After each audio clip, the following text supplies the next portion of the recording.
Hey guys, Matthew here. In this video, I'm going to talk to you about render elements, which is this little tab here, which is fairly useful. So, just for context, this little library here with RGB color and alpha, if I turn on the denoiser, you'll notice that a denoiser render element actually gets added.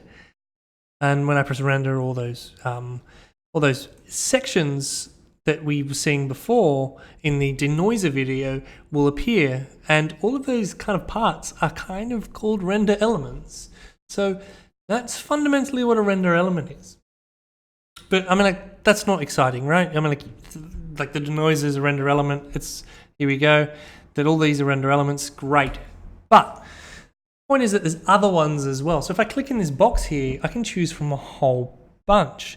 I'm just going to take you through a couple of really useful ones.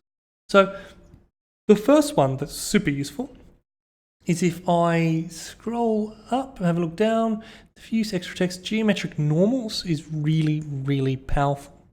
So I'm going to stop this.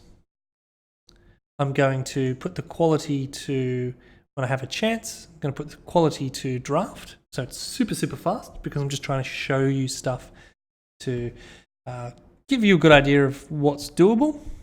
So I'm going to just click that. It'll start rendering.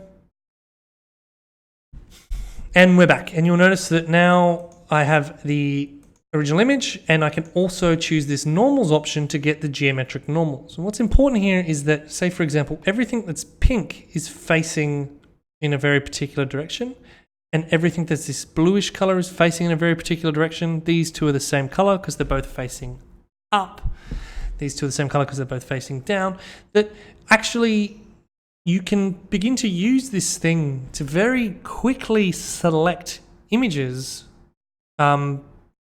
faces, so the face of the geometry. So if I was in Photoshop, I could use the color picker tool, click here, and I'll get this entire section, because everything next to it is highly contrasting because it's got a sharp edge. It's really useful for quickly being able to Photoshop things super fast.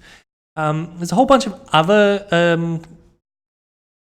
render elements that you might want to use: global illumination, lighting, diffuse, light, reflection, refraction, shadows, glossiness. There is tons, and effectively all of these render elements all add up together to make the image you actually get at the end. There's a process, and if you want to Google this, go nuts, called Back to Beauty, in which instead of taking this as the output, you sit there and you take every single pass and you construct the image again in a post-production software like Photoshop.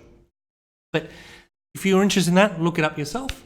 But in the next video, I'm going to take you through one very specific render element called Z-depth, in which once we have a Z-depth pass, it allows us to create a fake depth of field that allows us to very quickly produce kind of a much better image, rather than adding a depth of field to the camera, which takes a lot of render time. So I'll see you there.